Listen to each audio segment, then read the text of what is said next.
उत्पत्ति अध्याय 30। उत्पत्ति अध्याय 30।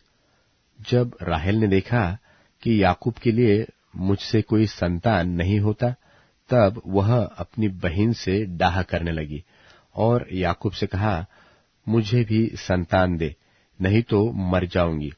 तब याकूब ने राहेल से क्रोधित होकर कहा, क्या मैं परमेश्वर हूं? तेरी कोख तो उसी ने बंद कर रखी है। राहेल ने कहा, अच्छा, मेरी लौंडी बिल्हा हाजिर है, उसी के पास जा, वह मेरे घुटनों पर जनेगी और उसके द्वारा मेरा भी घर बसेगा। तो उसने उसे अपनी लौंडी बिल्हा को दिया कि वह उसकी पत्नी हो, और याकूब उसके पास गया और बिल्हा गर्भवती हुई और याकूब से उसके एक पुत्र उत्पन्न हुआ। और राहेल ने कहा, परमेश्वर ने मेरा न्याय चुकाया और मेरी सुनकर मुझे एक पुत्र दिया, इसलिए उसने उसका नाम दान रखा। और राहेल की लौंडी बिल्हा फिर गर्भवती हुई और याकूब से एक पुत्र और उत्पन्न हुआ। तब राहेल ने कहा, मैंने अपनी बहन के साथ बड़े बल से लिपटकर मल्लयुद्ध किया और अब जीत गई, सो उसने उसका नाम नप्ताली रखा। जब लिया ने देखा कि मैं जन्म देने से रहित हो गई हूं, तब उसने अपनी लौंडी जिल्पा को लेकर याकूब की पत्नी होने के लिए दे दिया। और लिया की लौंडी जिल्पा के भी याकूब से एक पुत्र उत्पन्न हुआ। तब लिया ने कहा, अहो भाग्य, सो उसने उसका नाम गाद रखा। फिर लिया की लौंडी जिल्पा के याकूब से एक और पुत्र उत्पन्न हुआ। तब लिया ने कहा, मैं धन्य हूं, निश्चय स्त्रियां मुझे धन्य कहेगी। सो उसने उसका नाम आशेर रखा। गेहूं की कटनी के दिनों में रूबेन को मैदान में दूदाफल मिले और वह उनको अपनी माता लिया के पास ले गया। तब राहेल ने लिया से कहा, अपने पुत्र के दूदाफलों में से कुछ मुझे दे। उसने उससे कहा, तूने जो मेरे पति को ले लिया है, सो क्या छोटी बात है? अब क्या तू मेरे पुत्र के दूदाफल भी लेने चाहती है?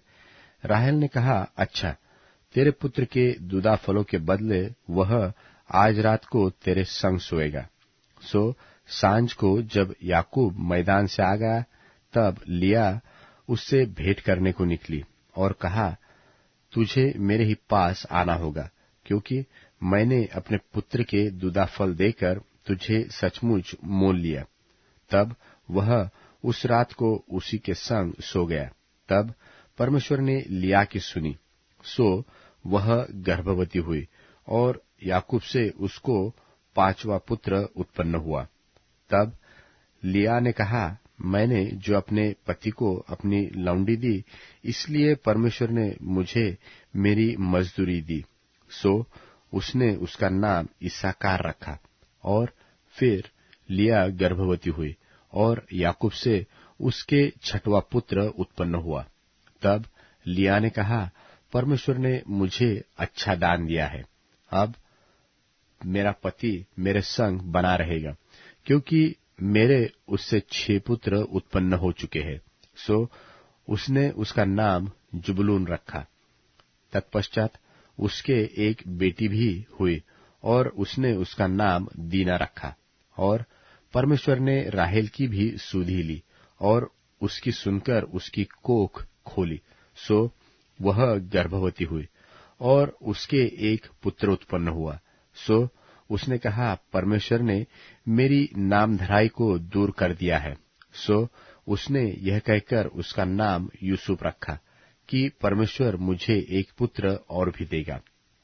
जब राहेल से यूसुफ उत्पन्न हुआ, तब याकूब ने लाबान से कहा, मुझे विदा कर कि मैं अपने देश और अपने स्थान को जाऊं। मेरी स्त्रियां और मेरे लड़के बाले जितने के लिए मैंने तेरी सेवा की है, उन्हें मुझे दे कि मैं चला जाऊं। सो तू जानता है कि मैंने तेरी कैसी सेवा की है।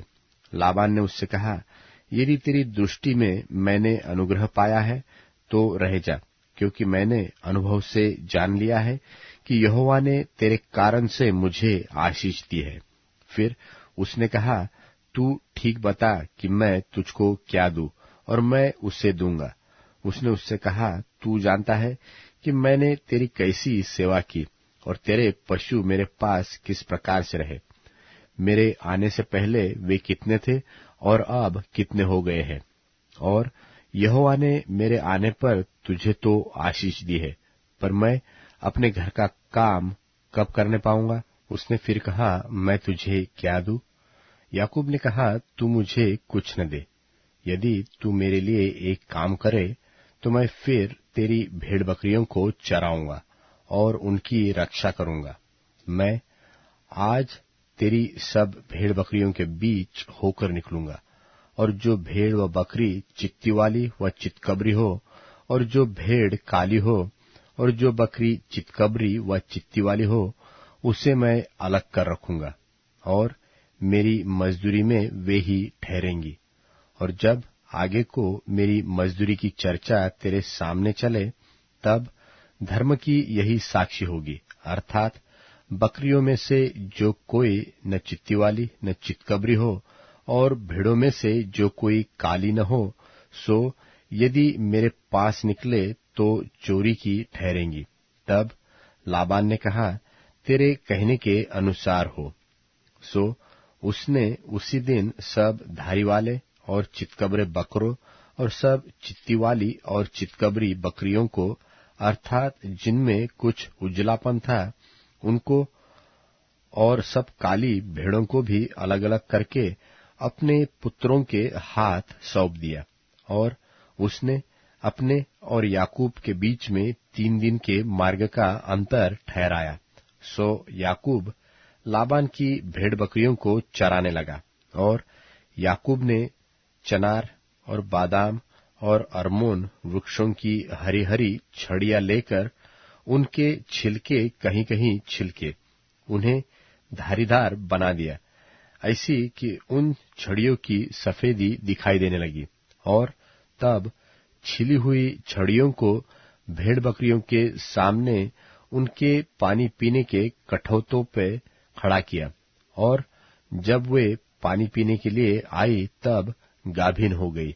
और छड़ियों के सामने गाभिन होकर भेड़ बकरियां धारी वाले, चित्ती वाले और चितकबरे बच्चे जनी।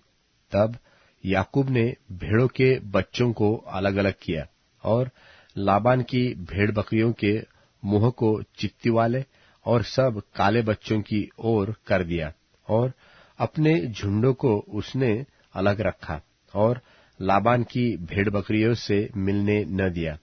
और जब जब बलवंत भेड़ बकरियां गाभिन होती थी, तब तब याकूब उन छड़ियों को कठौतों में उनके सामने रख देता था, जिससे वे छड़ियों को देखते हुए गाभिन हो जाए।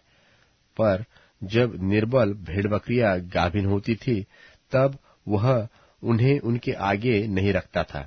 इससे निर्बल निर्बल लाबान की रही, और बलवंत बलवंत याकूब की हो गई।